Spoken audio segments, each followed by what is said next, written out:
And we are on. Hey everyone, so got a fantastic guest today. Today's guest is the author of this amazing book that I will selfishly say I've stolen a lot of strategies from over the years and applied it to medical devices. A lot of people ask me, where do I come up with these strategies, especially on the growth side? And it's really from this gentleman here, Mark Roberge, who has written the book, The Sales Acceleration Formula, using data, technology, and inbound selling to go from 0 to 100 million. Many of you may ask, where did he go from 0 to 100 million? He is the gentleman who is the first chief revenue officer at Hubspot, in my opinion, one of the greatest SaaS companies out there, especially for marketing, who happens to also own a CRM. And what I will say is that I knew this was going to be an epic and very legendary book because the foreword was by a legend himself, Neil Rockman, who's the author of Spin Selling. So, Mark, thank you so much for joining us. How are you doing today? I'm good. Thanks, Omar. Thanks for having me. Absolutely. And you're joining us from Boston? Yes, Awesome. unfortunately, it's Awesome. getting to that rough time of the year for us. I bet, man. I bet. Well, Mark, before we jump into it, there's a lot of things I do want to cover for the audience that involves like growth and of course your approach to how you think about revenue. But tell us a little bit about what you're doing now since you have moved on from HubSpot. And for those of you who don't follow, I mean, HubSpot started as a small SaaS company out in Boston many years ago, and now they're publicly traded. I think their market cap's a little over 8 or 9 billion. So quite a success story. So what are you up to these days? Yeah, that was the last time I had a full like operating role on the entrepreneur side. So I did entrepreneurship for almost 20 years, and then after we took HubSpot public, was recruited into Harvard Business School to build and teach the first sales courses over there. So that's been a blast. I've been doing it since for 6 years or so, and actually, one of the things that attracted me to it was I would, I was encouraged to stay active in practice, and I love startups. So I basically spent a few years parachuting into one startup every quarter for one day a week and helping them with what we're talking about today. The growth strategies and the go to market strategies, and that eventually kind of evolved into a venture capital firm, which I started with a gentleman from Bessemer named Jay Poe 3 years ago, called Stage 2 Capital. So we're the first VC firm run and backed by CROs and CMOs and VPs of sales. Almost every large software company, we have at least some representation from their executive team as our backers. We have 150 CROs and CMOs that are investors in our firm. Everything from Asana to Dropbox to Snowflake, a lot of the big ones these days. So it's just a remarkable, Zoom, or just a remarkable crew behind us. And so that's what I'm up to. Kind of, the stuff we're talking about today, continuing to implement those strategies, this time from the investor side. That's fantastic. Fantastic. And I gotta say, I've said this many times on my show. As you can see behind me, I have a lot of books. Some of the best books where I actually learned, it made me better as a business person. They weren't business books. They're usually books on psychology or history. Most business books are absolute garbage these days. Yours is fantastic for a few reasons. Number one, it's very well. The framework is fantastic. It makes sense. There's no fluff in it. And then the other thing, which I was really impressed by, because usually you see this from like really large research firms who decide, hey, let's write a book. But you've done this framework at close to, I think, 15 or 20 companies, correct? Where you were testing this before you actually brought it over to HubSpot. Yeah, no, actually, I created a HubSpot, but I've used it in a lot of different scenarios. I would say, I mean, it depends on what we define as implement. But if it's mentoring a young entrepreneur and then they follow it, I mean, we're talking hundreds of companies have used it over the years, and part of that is how we invest too. I've got a new framework that we can talk about as well, that I'll be writing another book on. It's publicly available, Oh, called The Science of Scaling, that kind of like um, uh, you know deals specifically on the very early phases. But let's not. I think we should stay focused on the sales acceleration formula, and I can give you pieces of it. no, and actually that's so I'm really happy you mentioned that, because part of it was, I think so me being in the med tech and biotech space, Yeah, we have exactly. a lot of things that are focused on, mainly devices, hardware, and everything. Our industry is changing because, especially with surgical robotics, we've realized that we have, the best way to add multiples to the valuation of our companies is we have to start getting involved more with data and software, Yeah. right? But for most marketers in the space, they don't really know where exactly to start. So I think that might be a good place, since you just mentioned that you're writing this new book. So for anybody, whether it's an entrepreneur or marketer, when it comes to thinking about growth and revenue, what's the first place you should start in terms of how you Mm, think about this kind of a framework? yeah. Yeah. So this particular framework I've been working on for a couple of years, and it is taught at Harvard and MIT. It's called the science of scaling, and it really originated from my work in the software arena, and I found it to be applicable outside of that as well. So we can bat around with this. It'd be interesting, Omar, like how applicable it is to medtech. I found with the healthcare arena, they actually already do this stuff pretty well, but we can kind of bat around and learn as we go here. So one of the things that the big mistakes that I find with entrepreneurs that are thinking about scaling their business is they do it prematurely, and they're really confused on how fast to scale. And that's really what this framework was meant to indicate is when should you scale sales and how fast. Ah, Okay, so and there's a sequential three phases that I kind of take people through: product market fit, go to market fit, growth and moat. Okay, and so we can kind of unpack those briefly. So when you ask a entrepreneur, hey, when do you think you should scale your business? Like, when do you think you should scale sales? Most of them say when you have product market fit. Like mhm. that is a pretty well understood term over the last 20 years. Thanks to, say, Eric Ries and Steve Blank probably coined it. Eric from the lean startup arena. However, when you ask an entrepreneur, okay, great, when do you have product market fit?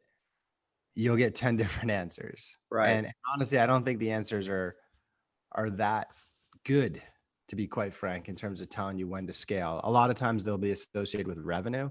Like, I have product market fit when I have like 1 million in revenue, Right. which I think that's not good at all. I mean, that's more like market message fit, something like that. And Um, it's some misleading. people, yeah, yeah. It's like some people say like, it's when we have, 5 customers that like our product, and that's fine. It's just not. I don't think it's comprehensive enough to say like, okay, we have product market fit. Mhm. I would say there's a gentleman named Sean Ellis that I think has the best working definition out there, which is when you survey your customers and 40% say they can't live without your product or something like that. Yeah, and he had a great question. I think that's from his book Hacking Growth, where he said, Mhm. you survey your customers, and it's like, if we're going to take away the product, how much pain would it have? Yes, That tells exactly. you something, right? Yeah, that what's nice about that is it's quantitative, right? He's saying Right. 40% do. And then it's more associated with like the value of the product than like revenue and stuff like that. Okay. Absolutely. So the problem with that I have with it though is surveys are just riddled with false positive information. I That's mean, the key you just said, is it's false positive. yeah, you filled them out, Bias. Omar. I mean, like, when an entrepreneur sends you a survey about their product, you're super nice.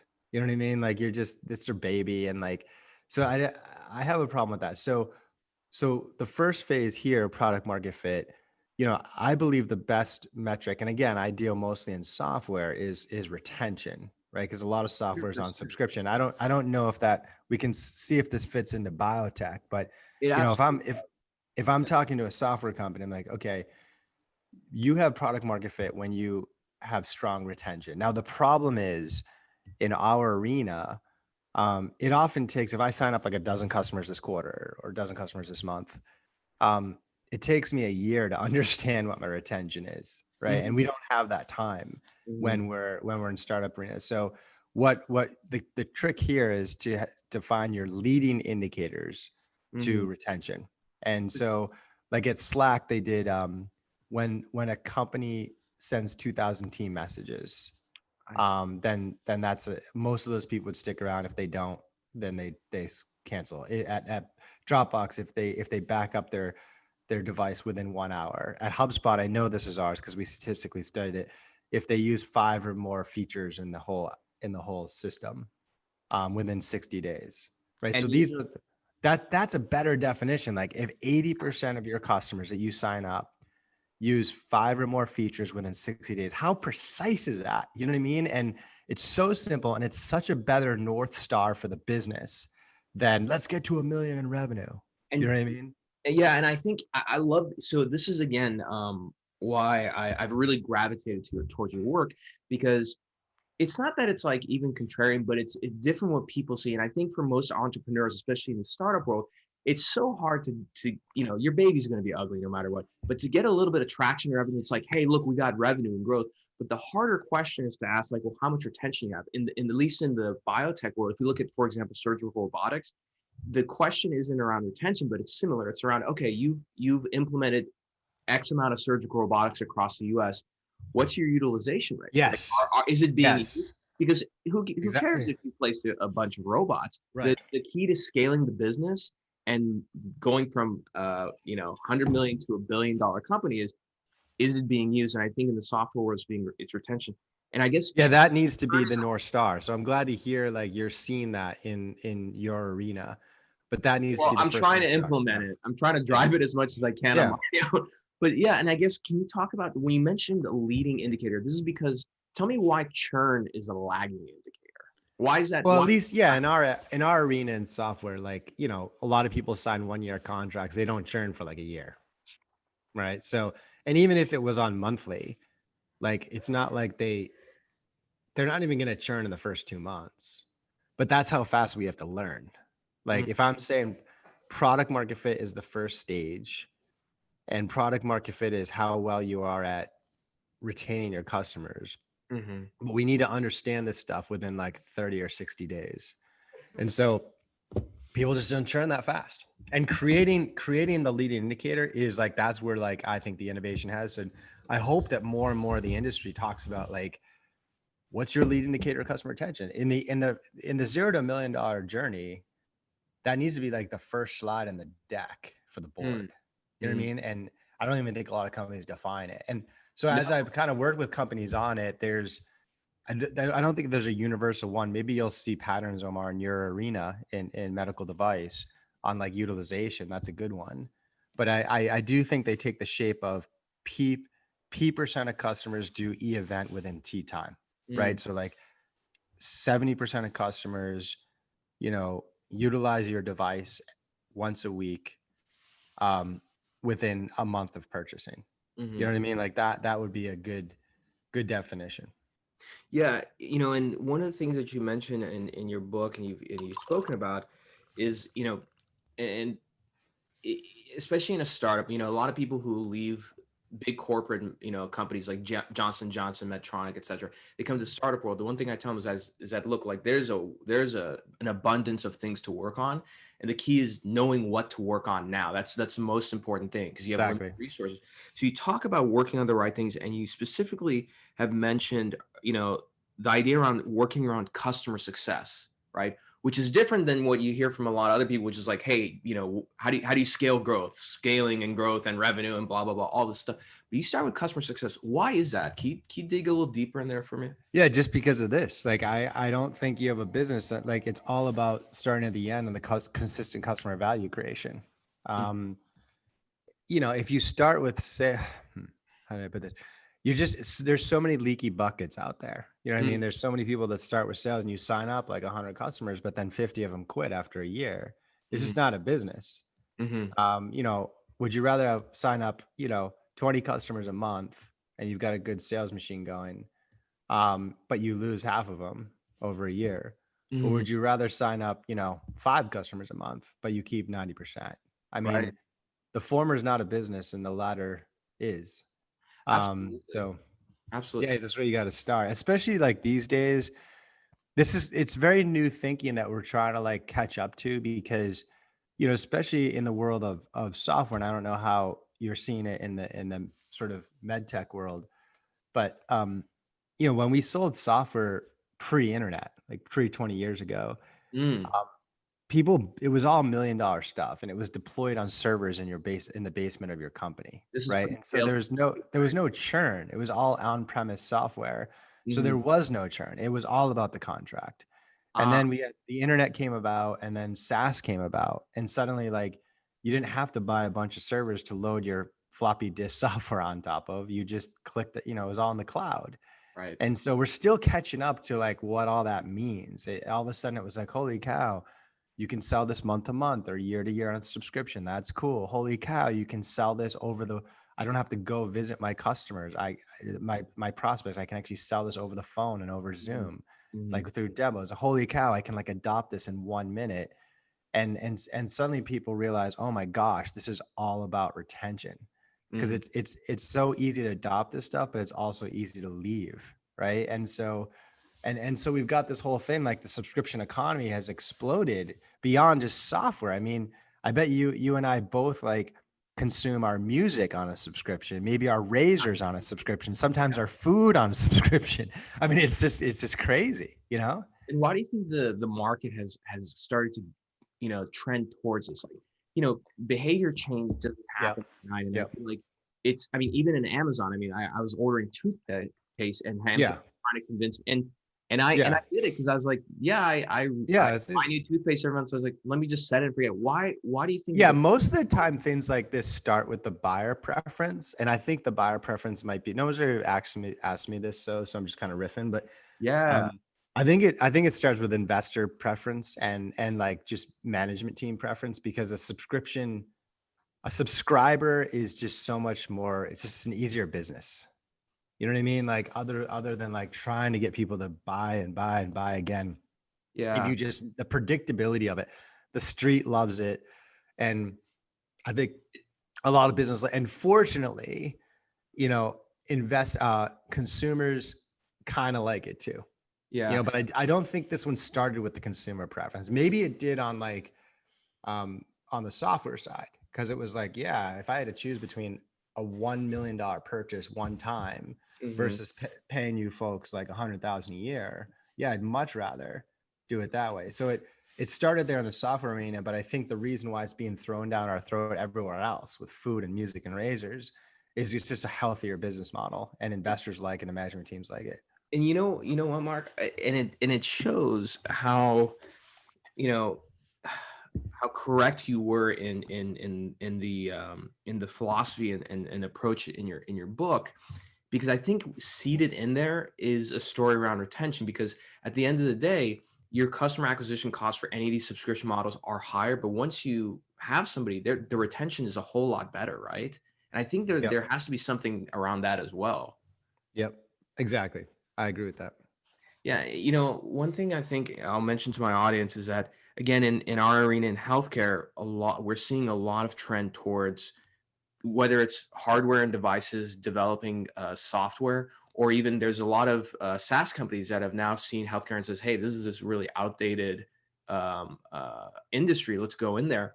And I think one of the things that a lot of entrepreneurs will have to struggle with is that in healthcare, the contracts are much, much bigger. And so it's kind of a set it and forget it. So I think there's this tendency, or there's this trap where you might have really good retention. You might not have bad churn, but in reality, it's just because a hospital, is using a Yeah. software and they buy it and leave it. I think the next step to that retention model is to say, well, what's your utilization rate? Yes, I think that's critical. I mean, yeah, you do find a lot of there's some interesting industries that um, the retention is just naturally strong, even if they don't even use your product. Nonprofit is a great example. Like once you're in their budgets, like they don't really remove it often.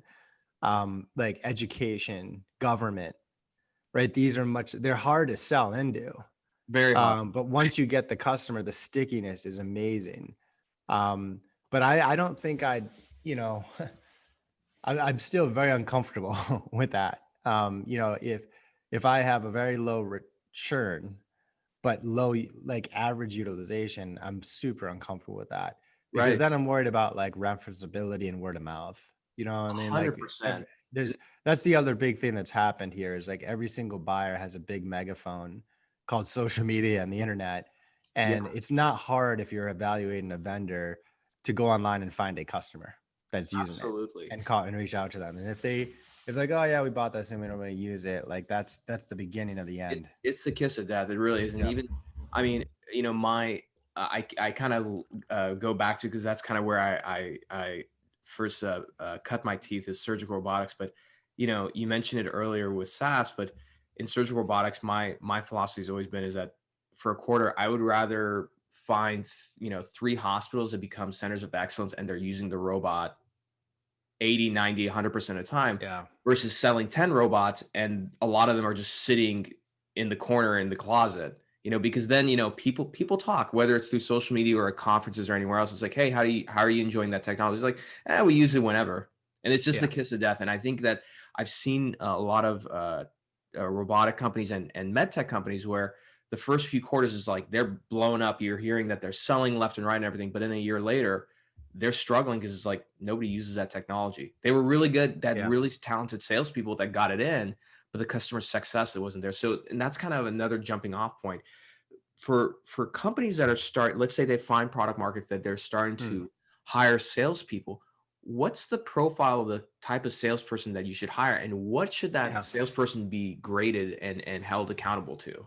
Yeah. So just let me kind of back up 1 second just to finish up that newer framework and kind of root Please. that Oh question yeah. in that framework. So I mentioned it's product market fit, then go to market fit, then growth and moat. And I think we did a good job diving into the product market fit piece. It's all about leading indicators for retention. Mhm. So that just means that, hey, kudos to you. Like you're gonna sell like 20 surgeons next quarter, and 18 of them are going to use your product every Mhm. week. Like Mhm. that's such an amazing foundation of a business. Kudos to you. You have product market fit. Okay.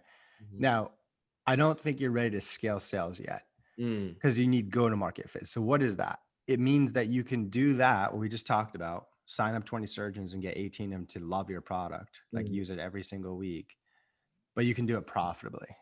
Mm. Right. And so, because in the beginning, like in product market fit, I don't care about profits. I don't care if you're like your whole management team is going to like watch the surgeon use your product. I don't care. Like that's what good entrepreneurs do.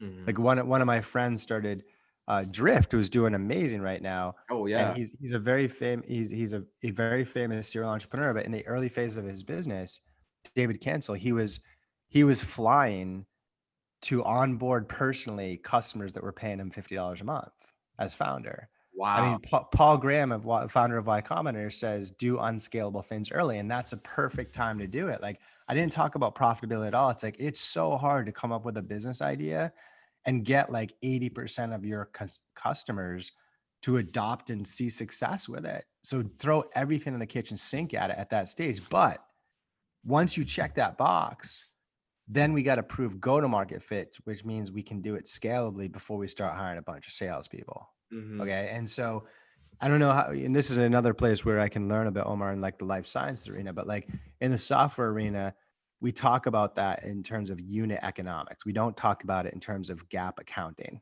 Okay. So Mm. gap accounting is more like balance sheet profitability, but we Mhm. don't really talk about that in the software startup arena. We talk about unit economics because it separates the costs that are not going to scale when you scale, like the engineers and product and like the finance team.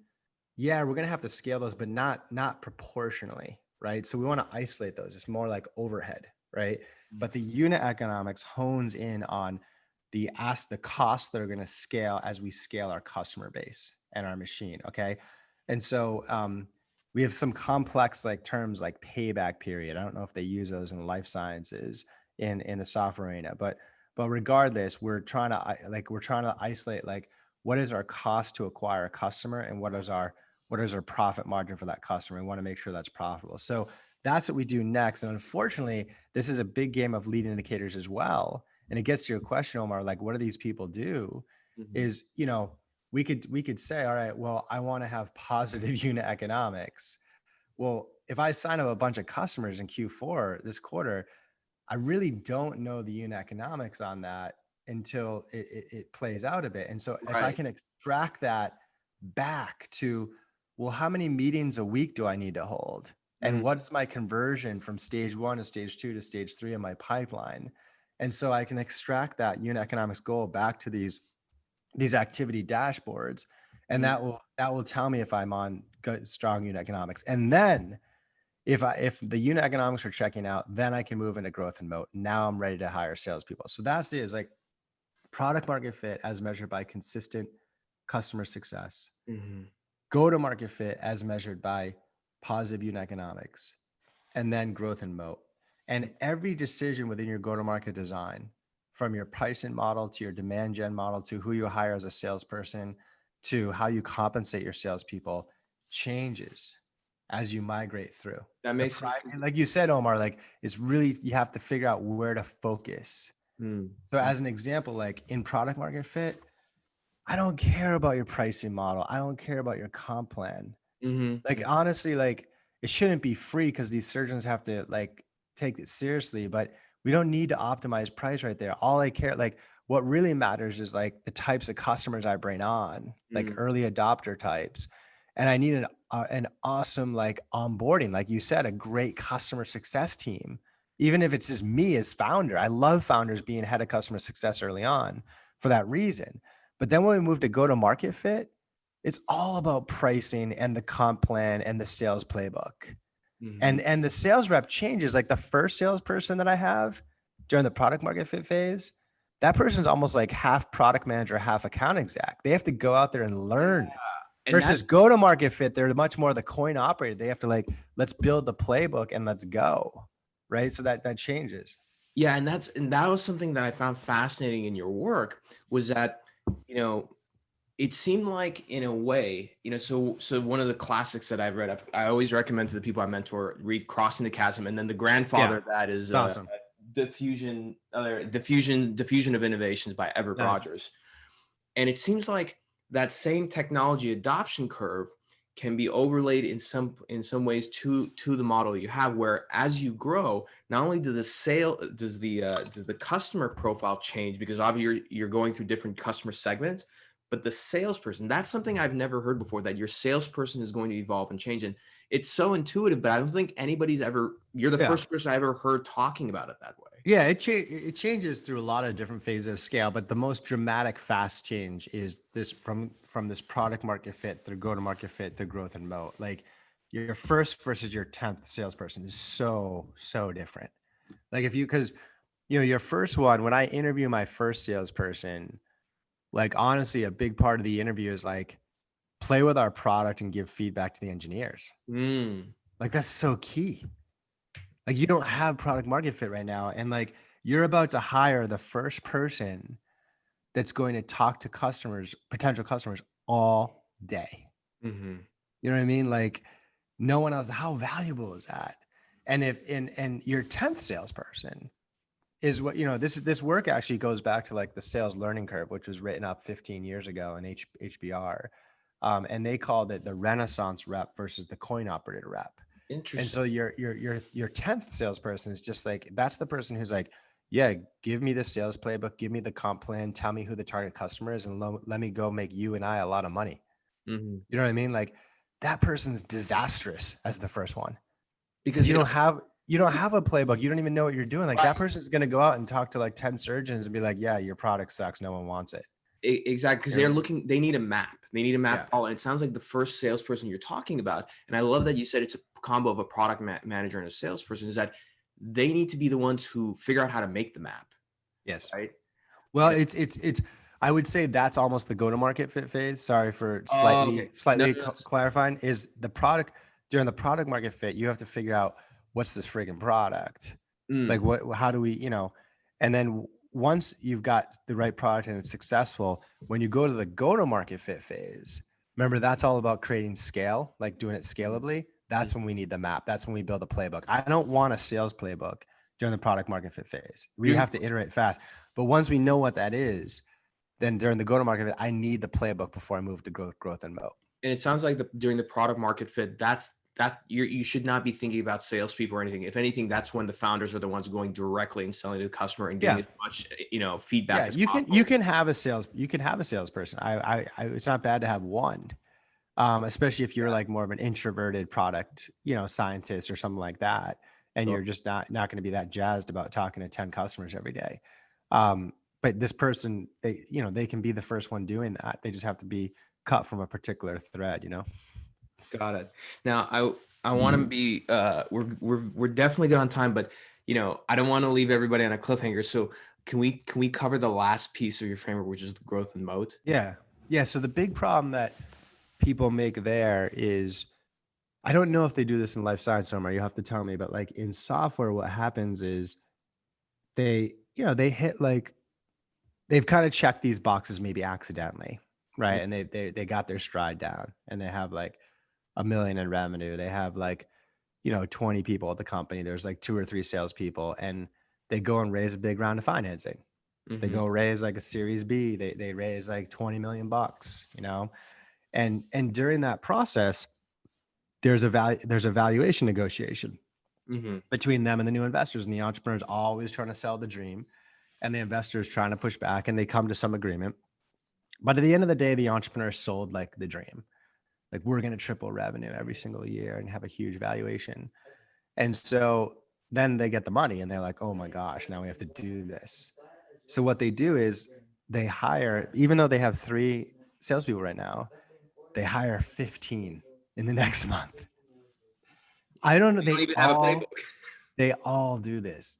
Even if they have a playbook, like even if they do, it's just doesn't work, because and the boards encourage this too, Because they want to go scale growth and revenue, right? They don't realize, like, folks, can we just step back for a second? Like, you're hiring 15. So how many interviews is that? Like, how many candidates do, like, that's probably like 100 candidates that need to be screened At minimum. At least. And then, by the way, who's going to train them and manage them? 15 people. Like, do you even have a manager? And then, by the way, your area, Omar, where's the demand gen? Like, these 3 reps, like your marketing team right now is generating like 30 leads a month for these 3 reps, and then like now you have 18 reps. You think your marketing team is just going to be able to snap their fingers and create 300 leads in a month? And it's just disastrous. It's disastrous. Absolutely. And I gotta say this because you'll get a kick out of this. And I tell this to the audience: marketing will definitely snap their fingers and go get those 300 leads through an ebook download and not demos. Yeah, exactly. It'll be lower qualified stuff. Maybe they'll throw a bunch of money at pay-per-click or something. Yeah. And they just won't be quality. It won't be tested, all that kind of stuff. So the growth and moat phase, scale is about a pace. It's about a pace of hiring, right? So what I encourage people to do, and we do this with all our portfolio companies, I've done this for years with companies, is don't hire the 15 reps like next month.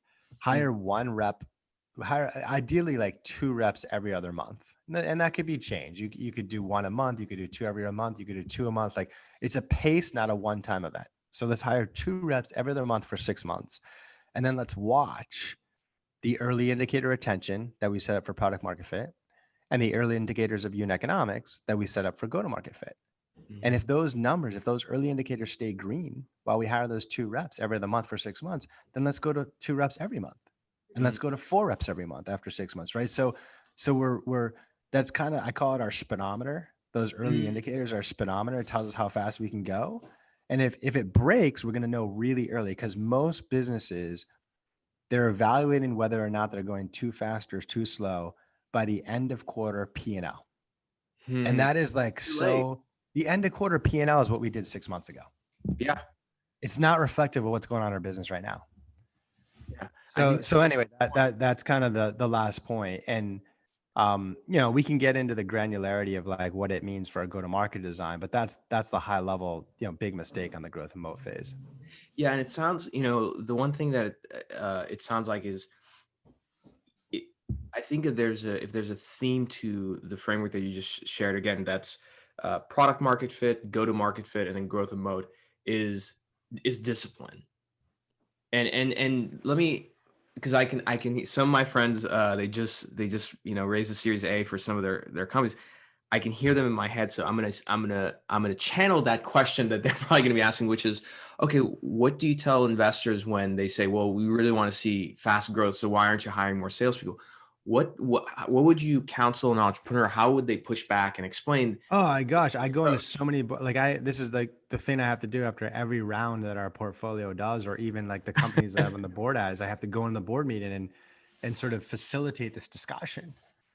Because the investors say, "Oh yeah, we're not going fast enough." Like I had one successful investment 8 years ago, and that's what we did. We hired 15 reps. Like, it's like so I just have to do exactly what we said, Omar. It's like, hey folks, just like let's take a step back and let's just do the math on like how many phone screens that is and where's the demand going to come from. And I can show you in very simple Excel how this is not going to work.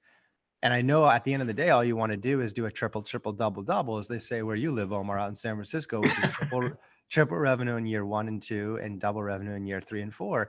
That's fine. I'll get you your triple, triple, double, double. We're going to do it through this pace of hiring. Like, let's put together the Excel model and let's just show, like, if we hire 2 reps every other month for the first 6 months, and then 2 reps every month for the next 6 months, and then 4 reps a month for the next 6 months, we get a triple, triple, double, double. And, I'm not saying that's exactly what we have to do. We're going to set up this plan. We're going to set up the speedometer. And guess what? If we're looking good after 4 months, we can go faster. But guess what? If after 6 months, we're hiring 2 reps every other month and all the speedometer is red, I don't think we should go to 2 reps every Yeah, month. 'cause now you're burning money left and right, Exactly. and it's not like these are cogs in a wheel. These are people, so that's going to affect culture. That's going to affect a lot of things.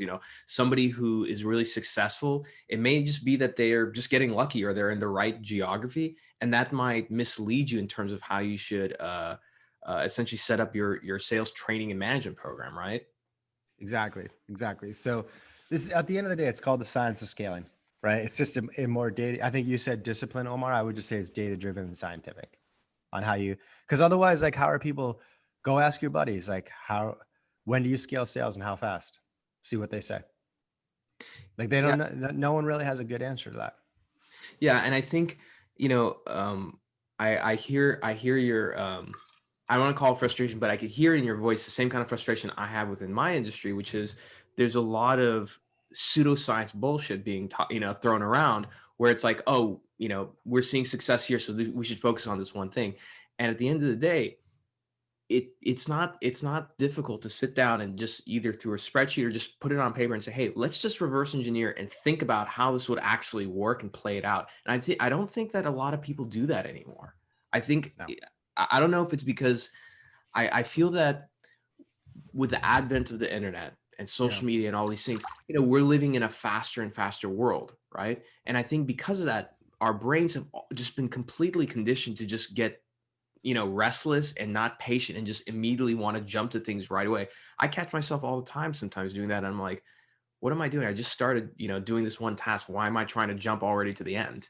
Yeah. Do you feel like do you feel Yeah, that I think there's a little bit that of blitz scaling like pressure, like, and I love Chris Yee in the book, and it's awesome. And I think you have to have some notion of like blitz scaling, but like can you there needs tell to us be a little some bit just more? blitz Tell the scaling audience is what that like, is. it's just like what we talked about. It's just like you got to go way more faster than you're comfortable with, because like his argument, and I think there's some something to this, is like, given the global economy we live in, given like the fact that you and I could like call someone in China right now and have like a face-to-face conversation with them. That wasn't always the case. And we could buy stuff from across the globe as well, right? So what he's basically arguing is like, there's every single industry and category has a little bit of a network effect and winner take all. Now, Mhm. I don't agree that it's as extreme as he claims. And he was very involved. Reid Hoffman was his co-author, so it's very LinkedIn influence. So it's Mhm. like, of course, they come from more of a network effect place. But he's just kind of arguing that like that little niche software business in like Alabama that doesn't exist anymore because we're too global. And they do exist. Like I don't fully agree, but we feel that pressure. We feel that pressure that that's the only way to do entrepreneurship, and it's not. It's I agree. not like you don't have to like rapidly, you don't always have to be on the rapid scale mode. You want to be moving as fast as possible, but sometimes that fast as possible is how fast you're learning, so Absolutely.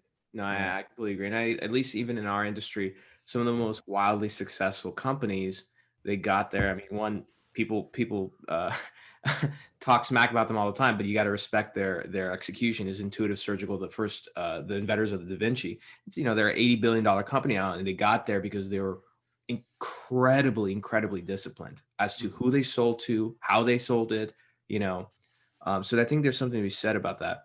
Mark, we have 10 minutes left. I want to be respectful of your time. And so I kind of want to jump into a little bit of rapid questions, if that's okay. If Sure, there's let's do it. Rapid yeah. fire. And so, you can take as long as you want to answer these questions, or as short as you want. That'll just take us to the next question. But before we get to that, real quick, and I'll leave it in the show notes. Your latest book, is it available? Is it available at this point?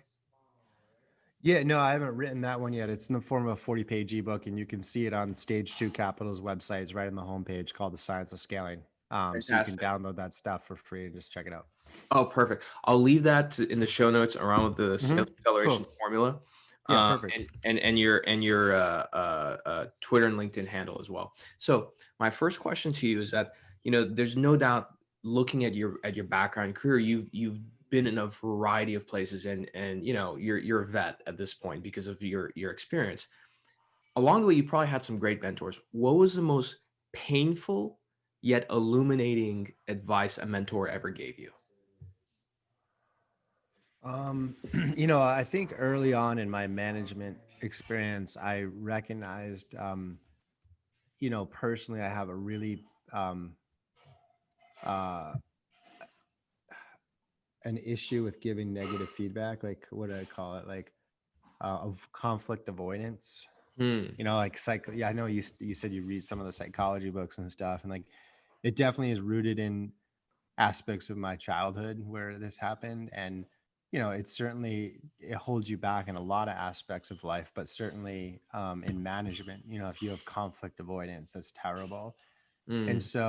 so you have to work through those things. So I literally for years had a daily task to give negative feedback to someone. Hmm. Wow. So on a daily basis, you had to give negative feedback at least once. So you literally psychologically condition your brain to just get used to that Yeah. wincing feeling.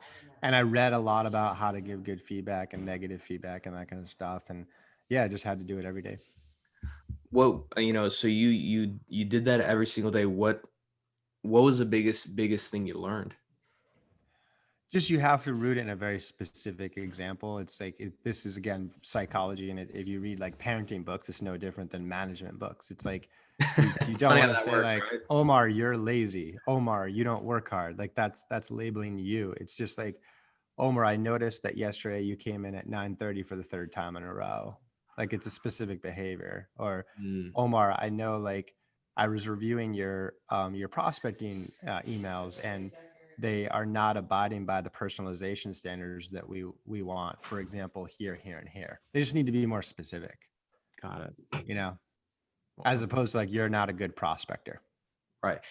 And sorry, I can't help but do this, but this goes back again to another incredibly valuable. This is another piece I took from your book, was that when you talk about training salespeople, um, you don't you don't just throw up on them about the 10 or 50 things that you're doing wrong. You Yeah, do it like in golf, where you focus on yeah, one specific skill and try and improve that and then move on.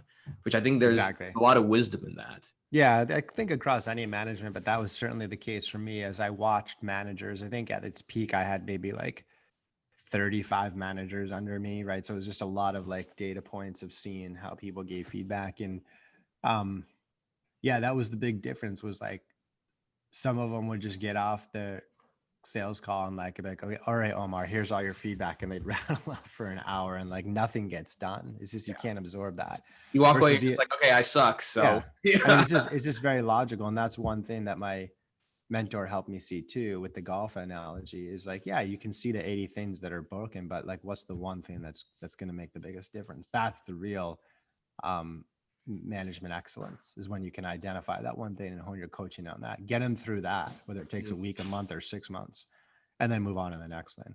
Got it. Got it. Now I'm going to kind of flip that, and you're also a mentor to many people, just in your professional network, but obviously with all the startups and entrepreneurs that you and State 2 Capital invest in. What's kind of like the most common theme that you see with these entrepreneurs that you feel that you're always having to address? I think like in our arena, especially out by you, it's still the same thing that it was 20 years ago, which is if you build it, they will come. You know, a lot of entrepreneurs are product oriented Mm-hmm. and they just feel like the product should sell itself. Mm-hmm.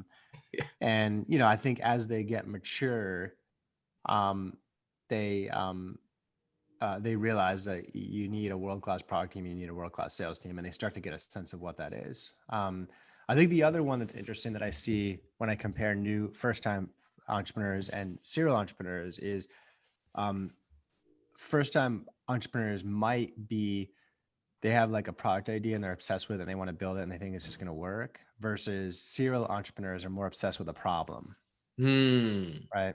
They're Very more obsessed with like there's like because it's just you know if you have an awesome product idea and you build it, it may or may not work. No one will know. interesting. Um, but if you focus on a really important problem, then the question is whether you actually solve it. But regardless, it's much easier to pick a problem worth solving, and that's what I think serial entrepreneurs do. Fantastic, fantastic. And we're getting close to the top hour again. I want to really appreciate you spend some time with us. I mean, you came in late last night from San Diego, so I appreciate you getting up and doing this. So my last question to you is this: is that, um, I want you to imagine that throughout the United States for a full year, you will have one billboard, and that billboard will be seen by every entrepreneur, every marketer, everybody in the tech and startup world. And every day when they wake up, they go into work or they're outside of their house, there's this billboard. What message would you put in on that billboard? That's a good question, man. I don't know. Like, I'd have to think about a cool way to say customer success before revenue or something. I like what's wrong with customer success That's all before right. It's revenue? pretty good. I Pretty think good. that's Something great. like that. Yeah. Yeah, no, I think that's really, I don't know. I think that's really good. Yeah. Something like that. I think I'm I'd gonna probably come up with something a little catchier, but something along those lines. you definitely are in marketing, but from that, well, Mark, thank you so much for coming on and spending some time with us. I'm selfishly going to try and get you back on again in the near future, especially when it was a science to scale, correct? Yeah. So that is Science to not scale. Yeah. available yet as an ebook, or it is? Yeah, it is available as an ebook It on my is. on Stage Two's website. Yeah, you can Oh, check it out. 40 fantastic. pages.